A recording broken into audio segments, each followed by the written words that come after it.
Welcome to Higher Edification, a podcast featuring college presidents and other higher education leaders, where we talk about the state of higher education and the challenges that it's currently facing. Higher Edification is a production of Misericordia University in Dallas, Pennsylvania, and I'm your host, Dan Myers. I'm the president of Misericordia University. I'm also known as President Dan on TikTok and other social media if you want to go out there and follow me. Today, I'm joined by John Comerford, who is the president of Otterbein University in Ohio. And I have a deep history going back to Otterbein when I was a graduate student at Ohio State in the higher ed student affairs program.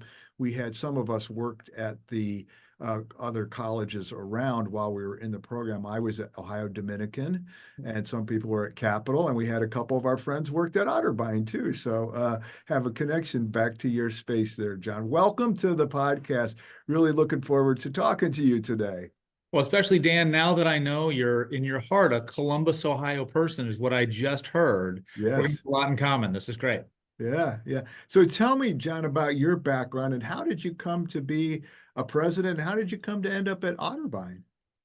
Well, I mean, that can be a long story or a short story. The short version is my parents were both college professors. So I was always on college campus growing up. If my parents couldn't find a babysitter, they would give me a roll of quarters and set me loose in the campus center. And had a snack bar and a video arcade, and life was good. And I went to college thinking I would go to law school and didn't know anything about a career in higher education, and especially didn't want to do what mom and dad did, right? And that was not interesting. And had some student affairs mentors sit me down and say, John, you've done student government, you've been an RA, you've done all this stuff, you'd be great at this. And so I went into student affairs and spent most of my career in student affairs. Got to be a VP for student affairs at Westminster College in Missouri. And the president there, a good friend of mine, said, John, you should be a president someday. You got to learn about alumni and fundraising and all that stuff. So he just made me VP for advancement with no experience. Learned that, had some success there, and that led me to the presidency of Blackburn College in Illinois, where I was for 5 years. And now I'm starting my 7th year at Otterbein, if you can believe that. Wow, time goes by. I've just finished my 3rd year here, and I can't even believe it went by with a wisp. To be fair, some of this is COVID time. I don't know how to measure COVID time exactly, but it's right. The calendar says it's the beginning of my 7th year, so I believe it. Well, that is interesting, John. You and I have a similar kind of trajectory. I was in political science undergrad. I thought I was going to law school, and I became an RA.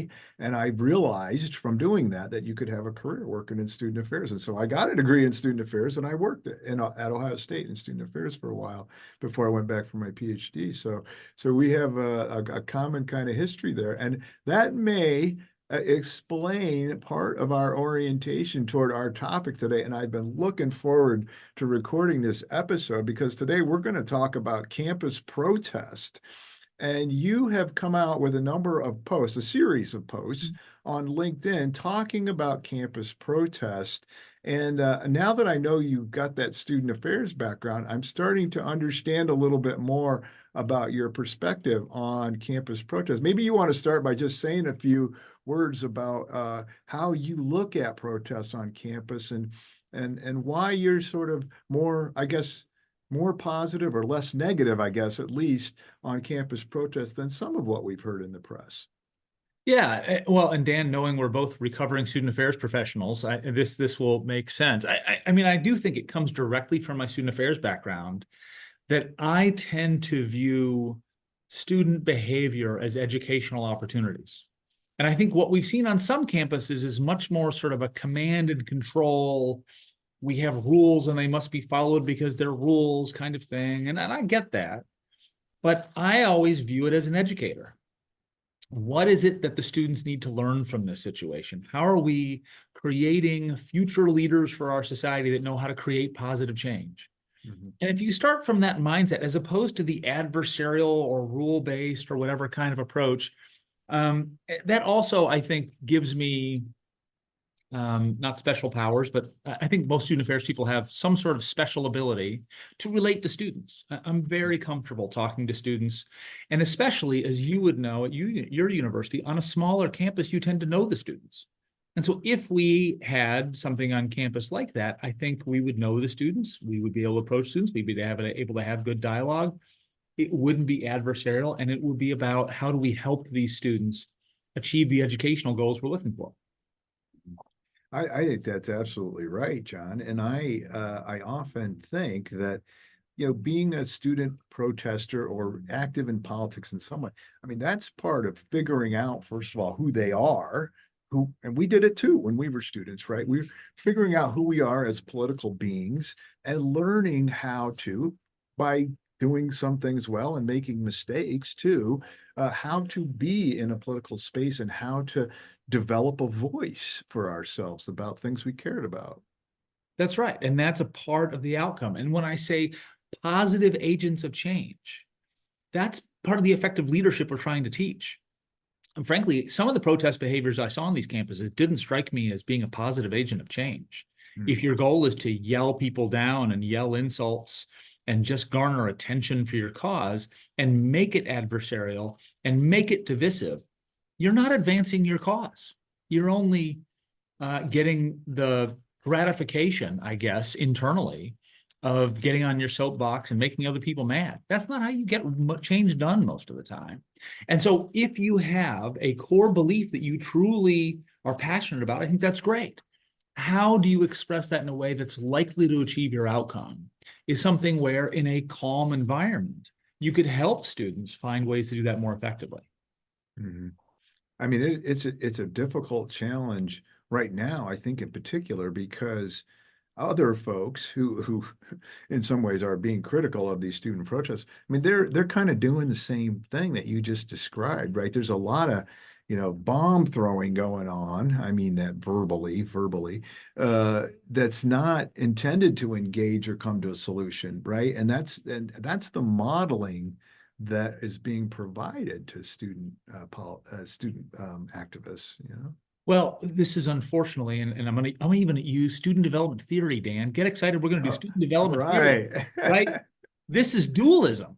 This is seeing the world in black and white and right and wrong, and I'm right, and anyone who disagrees with me is wrong. That is such an immature way to view the world. And it's part of the transition of the college times to understand the world as a more nuanced place. And understand that, Dan, even if you and I disagree about something, even passionately so, generally, if I can take a moment to understand where you're coming from and what's important to you and what your values are, I can find a better way to engage you, maybe even change your mind, at least respect you. Mm-hmm. That's not what dualism is. Dualism is this black and white worldview. And part of the developmental process is getting students out of that into a different view of the world that's going to be more productive for everybody. One of the things that's challenging in this space is that when we try to do stuff like that, what you just described, it is a more nuanced kind of process. It's more complicated than just black and white, yes and no.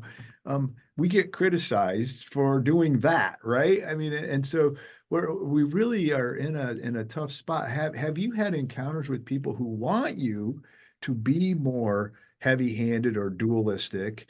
And have you had some kind of success at helping them see this in a different way? Maybe people on your board or people in your community that are kind of, asking you or demanding that you do something differently than what we just talked about. Yeah, I certainly have encountered some of that. I'm lucky to be in an institution where we didn't have major protests on campus. And as we joke around, there's sort of an Otterbein way. We all sort of get along, and there's a real community to campus. Again, I think it's common among smaller schools like ours.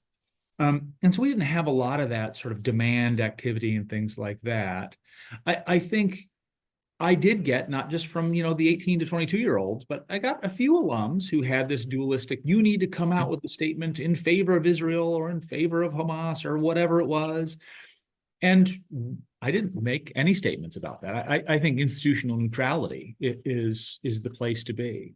And can I convince some of them? Yeah, I can convince some of them. But one of the things about this job, Dan, that I've had to sort of get comfortable with in the last 11, 12 years is some people are not going to like your decision. And I've got people that are still mad I didn't make a public statement one way or the other. Mhm. Well, I mean, okay, I had that conversation with, luckily, they usually reach out to me and I can have a chat. And I describe why it's important that our campuses be welcoming to all mainstream viewpoints. And therefore, I tend not to pick sides. I think that's counter to our mission as educational institutions to pick sides. Mhm. And so bringing some of them along, but some of them will continue to think it was wrong that we didn't make some statements or take some action. And okay, I'm still sleeping fine at night. Yeah. Well, good for you. I mean, that's a tough place to get to because as presidents, we become the target for all kinds of good and bad things because we're at the head of the institution, right? We're the figurehead, and so that can be challenging to deal with emotionally sometimes when people get upset with you. But I wonder if you have found that you have by taking that neutral stance, that you've been able to protect the space for people to have some kind of conversation. Have you seen that work? And it doesn't have to be on this particular issue because that may not have been the one that got a lot of play on your campus. But are there other opportunities that have arisen because you've maintained that neutrality kind of stance? So I think it's directly related to the diversity of our student body. And so in terms of outcome, I worry if you zoom out from higher education for a second, look just societally at the country, we're increasingly divided, right? It's the great sort. And we spend our days watching different news stations, going to different churches or synagogues or mosques, living in different neighborhoods, doing different jobs, basically in bubbles where we spend our days with people that agree with us. And that really breaks down a society, a democracy, where we're not encountering other people from different backgrounds and viewpoints and everything else. College campuses are one of the few places left in American society where people from different backgrounds and viewpoints can come together in a place oriented around learning and respect. And we risk the future of our democracy if college campuses advocate that responsibility. And I'm concerned that I see some campuses, there are campuses that you should be conservative to fit in there. It's a conservative campus. And there are campuses that are overtly liberal, and you must be a liberal to fit in there. If you don't have a faculty, staff, and student body that are truly welcoming to different backgrounds and ideologies, then you're not going to provide a well-rounded education. And we're not going to be the engines of social democracy and justice that we need to be. And so in those regards, I think the biggest payoff is in a welcome mat that says you are all welcome here. And that adds to the environment on campus. Of course, the trick with that is that when we encourage people to express their different kinds of opinions, that some of those opinions feel oppressive or threatening even to others on campus. And sometimes it is threatening. How do we manage our way through that? Because that's where it gets tougher, right? With that, because people have a different kind of interpretation about what should be tolerated in terms of free speech and what goes over the line. Yeah, well, and the line is very subjective, right? And so if there were a nice, clear delineation that we could all agree to, that would be great. Because there is some speech that crosses the line. Hate speech would never be welcome on our campus, right? Yours either. And so if there's a protest, hey, great, protesting is good. I don't have any problem with that at all. But if it devolves into hate speech, well, now we've got a problem. That's not welcome on our campus, right? And so there is a line, but how you define hate speech, I think there is part of our equipping students to be the future leaders that we need is instilling some sense of resilience. And so I have encountered situations where students found an idea deeply offensive. But it wasn't hate speech. It's just an idea. It was antithetical to their viewpoint of the world and even, who they thought they were in this world. And that ought to be banned from campus. I have been steadfast, and we don't ban mainstream speech from this campus. Even speech that you find offensive or I find offensive will not be banned. I've had situations where I've told students we ought to ban that student group or ban that church or ban that political group or whatever it is from being on campus. I'll say to them, listen, I find what that group is talking about to be abhorrent. I really don't like it, and I disagree with it vehemently. I will go counter protest with you, but I will not ban them from campus. And so it is about answering speech with speech, and hopefully respectful speech with respectful speech, and also challenging students to understand that speech that's not hate speech, speech isn't violence. And if you are going to cower because of speech from someone else and not engage it, well, then you're doing a disservice to yourself, to democracy, and your cause. And so we need to challenge students to be a little more resilient in that regard sometimes, I think. Mhm. Well, I think that is true. And when they leave us and go out into the quote unquote real world, which I always resist that label, but people use it because I think we're right in the middle of the real world too. And we're Feels that a way, doesn't it? reflection of it. Yeah, we are definitely a reflection of the real world. It comes right onto our campus with our students and in other ways. But they're going to encounter this stuff more and continually when they leave us. And so they do need to get prepared. And I hope that we can help them do that, but it can be tough. It can be tough. Well, we talk a lot about preparing students for success in a diverse society. And I think we're very upfront about that, about racial diversity or religious diversity, ethnicity, things like that, sexuality. Like, I think that often that's what colleges mean. But I also think about preparing students for a diverse political, ideological world. You will be in a workplace where you're going to work with someone who, proudly, flies a Trump flag or a Biden flag or whatever it would be in front of their home, right? Even though you might vehemently disagree and think that other political party or candidate is an affront to our values and an affront to our democracy. You're going to work with these people. You've got to be able to relate. You've got to be able to understand. You've got to be able to respect. And oh, by the way, if you are going to hide from any idea you don't like, then your own beliefs will be very shallow. You get depth from understanding a different viewpoint. I'm not saying you have to agree, but going to the speaker from the other viewpoint, from the other party, from the other whatever, to understand what their argument is, even if you leave still disagreeing vehemently, it will make your arguments better. You don't cower from this, you engage with it. Mm-hmm. Well, yeah, I mean, I can think of a number of instances in my life where I was able to have a really deep conversation with someone about, not about what their opinion was, but why and where that came from.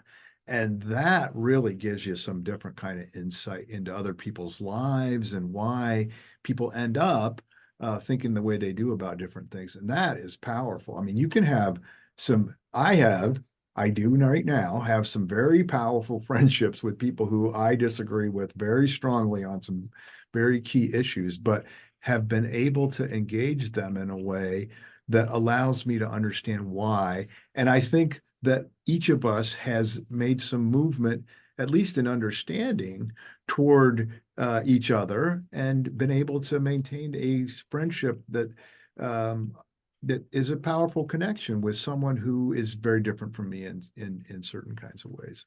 Well, and I think we can all point to, Dan, college experiences when we were young as an undergraduate in college, that were these formative moments where, I think I was normal. I came out of a school and a family and a church and whatever else where I was taught certain things, and I hadn't encountered some other ideas until I got to college. And this will totally date me, Dan, but I'm okay with that.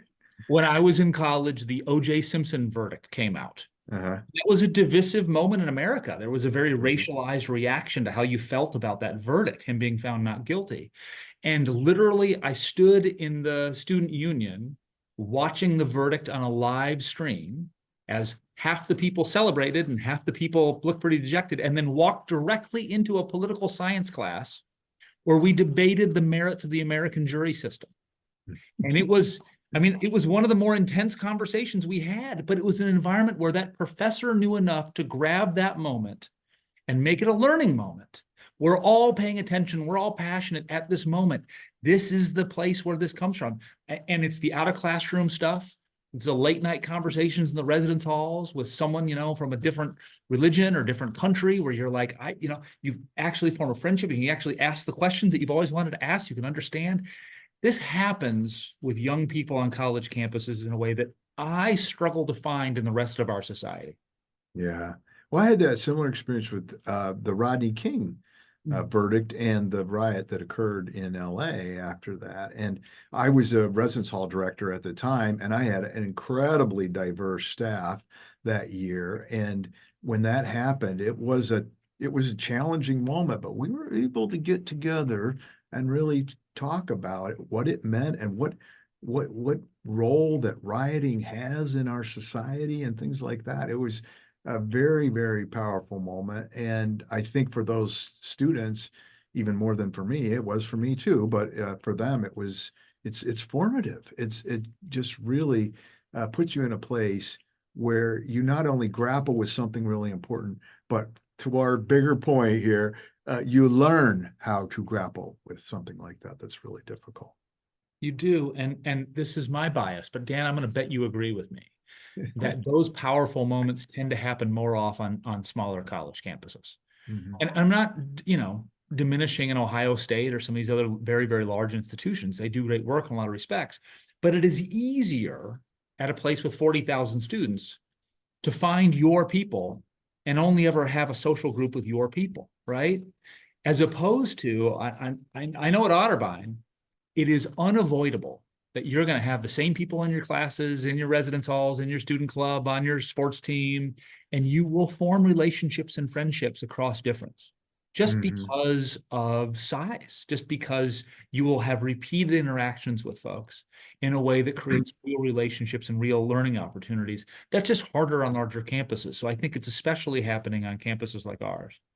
Where did you do your undergraduate work at, John? Western Mhm. Illinois University. Oh, okay. Very Yeah, good. Very go good. Yeah. Leathernecks. And another Yeah. great student affairs school, Dan. See, I Uh-huh. I got into student affairs legitimately. Western was one of those great institutions that a lot of student affairs people that went on to great careers came out of. Yeah, yeah.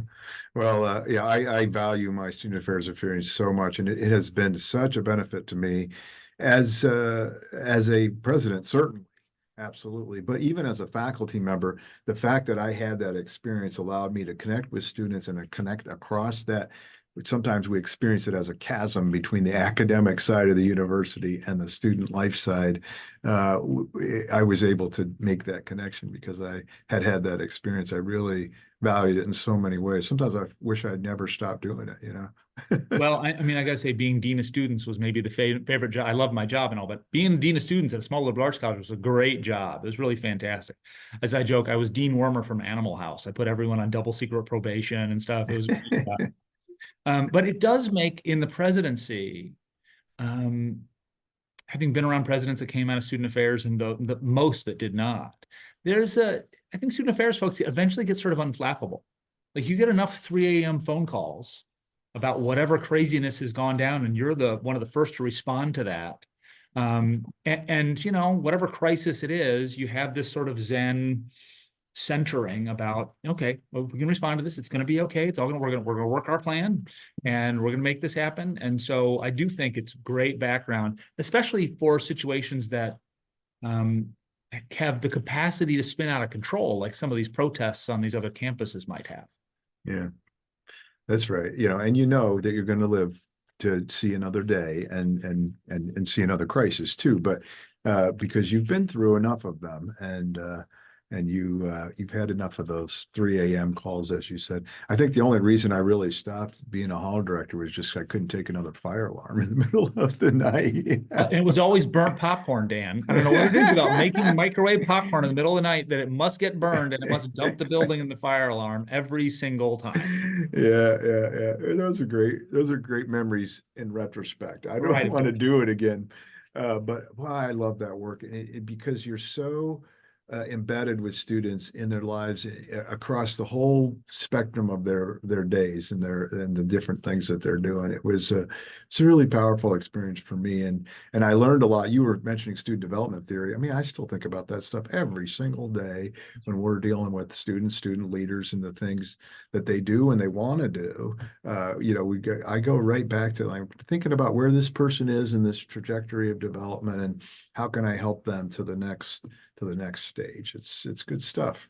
Yeah, well, and this is becoming an advertisement for the student affairs career, but that's okay. A great career. What I loved about that work, especially as dean of students, was a lot of the work had to do with student disciplinary issues. Students, got caught with beer in the residence halls or had done whatever wrong, and in those moments, those students are really paying attention. And those are the students that oftentimes now as president, I don't feel like I get to know. I get to know more of the all-stars. They're the student trustees and the president of the student body and the president of the Black Student Association and these sorts of, like, I know the student leadership. But the student who's sort of, flying under the radar, going to class, going to the residence hall, who gets caught with a beer that ends up in the dean's office, there's a real chance to make a difference there in a way that I miss that work. It was really good. And I would have students come up to me at graduation, and they used to call me Dean C, and say, "Hey, Dean C, I remember that conversation my freshman year that really helped me out." And I'll be honest, I didn't remember the conversation at all. It was one of like a dozen I had that day. I didn't know what they were talking about, but to them, this was the seminal life moment that they're really paying attention. It's a great learning instrument. It absolutely is. And I love to hear you say that, John, because, those are the ones where you really make a difference. I mean, there's some kids that come to college and they're great and we love them and they're wonderful and they do all the great stuff. They're getting good grades. They're involved in all the student activities and, athletics, and they're just wonderful. And then there's kids that struggle and stumble. And when you reach down and you help them back up and you get them back on the right course, that's when you really made a difference, right? And what a great thing it is to talk to an alum or someone graduating, as you said, who can point back to something like that and say, that was it. That was that moment when I took that turn and got myself back in the game in the right way. What a powerful way to go, I love that stuff. It's the same thing, though. I just would circle us back to our protest, because that's part of what we're doing when we're encountering people in protest. And you said in one of your posts, you were kind of talking about what do you do when a protest happens? And your answer kind of was, go engage with the protesters, right? Can you talk a little bit about how you see that happening as opposed to some of the other reactions that we've seen? Because it gets us back to this moment of intervention, right? Well, and this is, again, if you're from a student affairs background and on a smaller campus, it's the natural thing to do.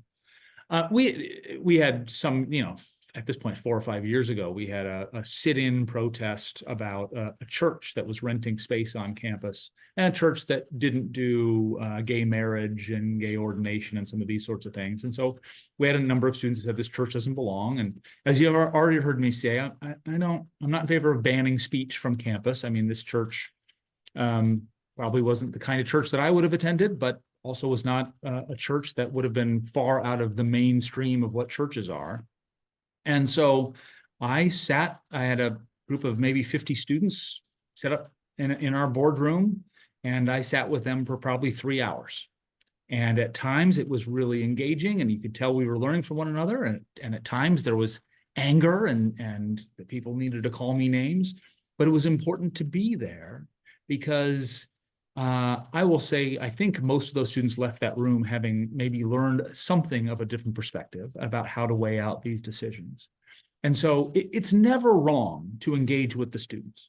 Mm-hmm. Now, I will say this, Dan, if we had a protest set up on the lawn of Towers Hall right now, and I walk down to say, hey, what are you guys doing, and what's your goals, and how can we, facilitate making sure this stays safe, and whatever. And they didn't engage with me, decided to shout me down and sort of run me off, as we've seen in some of these videos. That would then tell me the goal of the protest. The goal of the protest then is not to make change. The goal of the protest is to be antagonistic and to garner attention. And then you know better how to respond. So even when those interactions don't go well, you're learning better what their goals and aims are and how that informs your response a little better. Mhm. Well, you know, the student, when you get to that point too, where that's happening, a lot of times it's things have become ossified already. And if you can kind of get to things earlier, sometimes the engagement is a little bit easier before, you know, they've been out there practicing throwing bombs, you know, for a while, and then they're ready to. So that's another thing I try to do is early on try to get to folks and start talking about what it is that they want, what they want to see us institutionally try to do, and see if we can come to something. But yeah, there's a point where, you know, people don't want to engage in a conversation. They want to yell, right? Yeah. Yeah, well, and that's why early engagement matters. I mean, I've had a few situations where, you know, the word was on the street that this group was mad and they were going to go protest this event or this speaker or whatever, whatever. And again, I'm not trying to prevent protests, but just to make sure it all goes smoothly, I would luckily usually have a relationship with the student leaders or whatever that were behind these plans and be able to call and say, hey, so word is out that this might be happening, might be concerning. Can we talk about that to make sure, you know, we're facilitating this properly, and could sort of ratchet down the tension before we even get into the moment. And that's where having not just the president, but your student affairs folks, your faculty leaders and others with meaningful relationships with student leaders, you can't do that in the heat of the moment. That's not the time to form relationships. It's before there's an incident that you form those relationships that save there from ever being an incident to begin with. And so that investment in student relationship early and often really pays off. Yeah, that's really true, John. And we always have to remind ourselves to do that because it's extra effort, right? To reach out and do this, especially I think as you're saying, in a small environment, it's a little more natural, and we run into people more often in different ways. But in a bigger environment too, you've got to find out who these folks are, and you've got to get to them and to try to form a relationship with them. When I was at Marquette, which isn't a huge school, but it's much bigger than the ones we're at now, that was something I always tried to do, is to know the leaders of the key organizations. And I would actually try to meet, I was the provost there, I wasn't the president, but I would try to meet with those who might have an agenda at the beginning of the year and say, what are you trying to get done this year? How can I help? And if we can, you know, think together about what we want to try to get done, maybe we can actually get something done, you know, instead of the year disappearing very quickly, you know, and not having a chance to really get anything there. And that I found was very helpful, because you're engaged in a dialogue, not about a conflict, but about what can we do to make the world better and make our campus better. Yeah, that's always preferable. And Dan, I'm sure you do something similar. I'm very cognizant of engaging with the student groups that might not find me innately relatable. I'm a straight white man. And so I intentionally go to the Black Student Association and go to the LGBT student organization so that they know I care about them. They know I'm here to listen and support them in their experiences. And they know if there's an incident of some sort, they have a listening ear and a support, as opposed to an oppositional approach. And so having those relationships, especially for the students that might not find you immediately relatable, strikes me as really important. Mm-hmm, mm-hmm. Yeah, that's powerful, John. I noticed when you first wrote your first entry on LinkedIn, you said something like, I think I'm about to step in it. I did. But I'm gonna And I go, did a little I'm bit. You gonna saw some of the do. comments there, yeah. Well, I was just going to ask you, like, do you feel like you stepped in it? What's been the reaction, not just in the comments? God only knows what you get from the comments sometimes, but other people, you must have said this kind of thing in other environments. How's your board and your faculty and folks responding to you being not a lone voice, but a minority voice, saying, hey, protest isn't a bad thing. It's part of what we should be doing. What's been the reaction to you stepping out with this? Except for a few comments that aren't from alums or anyone related to the institution. It's been universally positive. I think, Dan, many presidents, and I have this impulse too, are afraid to borrow the phrase again, to step into something controversial. Like, it would have been easier. And I wrote this stuff in the spring when some of these protests were really sort of bubbling up on other campuses. And it would have been easier, and who knows, Dan, maybe smarter. Just keep my big mouth shut, right? Just leave it alone. Why do we have to get anywhere near that? But I do think our roles as leaders is beyond just keeping your head down. You're not leading if you're just sort of hiding from controversy. If you don't poke your head up and say something positive about what we ought to be doing and just sort of hunker down and think there, but for the grace of God, go I, maybe we're not doing our jobs. And like I say, that can be mistaken for presidents who make political statements and pick sides. I don't generally advocate for that. But to engage in an open conversation about what our role is in higher education, what our role are as leaders, what our role is as student educators. And I think that's important. And do you take some risk in that? Sure you do. But I've gotten actually much more response. So I wrote some stuff about DEI on LinkedIn a few months back. And I still have people come up to me several times a week thanking me for writing what I wrote. It's another example of why would you voluntarily step into that controversy, right? Yeah. I made the case about this isn't just about values, like we value diversity. It's a business imperative. We need to have a diverse student body. We need to open the doors of higher education wider to all groups of students, and we need to support them when they get here. And fundamentally, that's what DEI work is about, is preparing not just students from minority groups to be successful on campus, but the majority students to work in a diverse society. This is a mission imperative, a business imperative that we do this. And people are just sort of, I don't even think what I just said is all that controversial. Like, I don't think that's that big of a deal. But people are just still blown away that I would say that voluntarily out loud in a public space. But I think that's part of what leadership is. Well, I'm glad you're doing that, John. I will say, since I've been doing this podcast, because I ask you to, I ask people for what topics they want to talk about, but then I ask them if there's anything they don't want to talk about because there's some particular controversy or something on their campus. They just don't want to go there right now. And I have been, and you, to your credit, said, nope, no holds barred. We'll talk about anything. But I've been shocked at how many people have told me they do not want to talk about DEI. And to me, that is amazing because it's a fundamental imperative for us in higher education to serve people who are underserved and to treat other people with respect and care, which I think are the two core elements of doing DEI work that don't seem to me to be controversial, but people don't want to get in those crosshairs right now, Well, and this is part of the harm of institutions taking political stands is we're then viewed as indoctrination camps. Some campuses, conservative indoctrination camps, but the general accusation of higher ed is we're liberal indoctrination camps. That might be true for some institutions. I know some institutions that are overtly liberal places or overtly conservative places.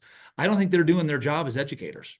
I've never worked at a place like that. I work at places and lead personally as being open to all mainstream ideas. But that means you need to have all the people represented on your campus, as we talked about before. You need all these different viewpoints, and you need to support students when they arrive. And so it's not about there's only one way to view a topic like diversity.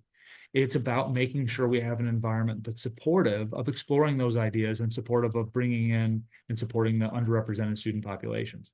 But again, that to me doesn't strike me as controversial. And so I've been lucky. I don't have any board members that are mad at me about any of this. Or it's generally, I think when you lay out what you really mean, as opposed to just a buzzword like DEI or a controversial topic like Hamas and Israel, you actually talk about what you mean. Most people go, okay, that's reasonable. And it's fine. Right. No, I think that's right too, because people are reacting to caricatures of DEI or, some kind of exotic example, some of which are not even true, that's what they're reacting to, but that's not what we're doing really when we're doing our work here. So yeah, that's an important thing too, to clarify what you mean when you're talking about this stuff. I think that's very important. So, John, this has been terrific. I have really enjoyed speaking with you. It is great to find another president with that student affairs background and that pathway from a pre-law school into being a student affairs person and then a president, and I agree with you. This is just such great work, and I just love it. I just love being part of this environment and being part of guiding students in their formation as they're moving along through their lives. And I could tell you do too. So I really appreciate you being here with me today, John. This has been terrific. Well, I really appreciate the time, Dan, and the invitation, and I appreciate that you're doing this work to provide a venue for conversations about the future of higher ed. Our work is critical, not just for our students, but for their children and their grandchildren and our society and our democracy moving forward. And we have to be looking for leadership in how we do that. And so thanks for providing that. Well, thanks again, John. This has been terrific. And thank you out there for joining us today. We've been speaking with John Comerford, who is the president of Otterbein University. And it sounds like a great place to go to school, folks. So I would put in a little plug for Otterbein there. It sounds like you have got some wonderful leadership and a wonderful orientation to the education that you're providing students. So we hope you've all enjoyed this installment of Higher Edification. And this is a production of Misericordia University. As I said, I'm your host, Dan Myers, and please join in next time for our next episode. We'll look forward to seeing you then.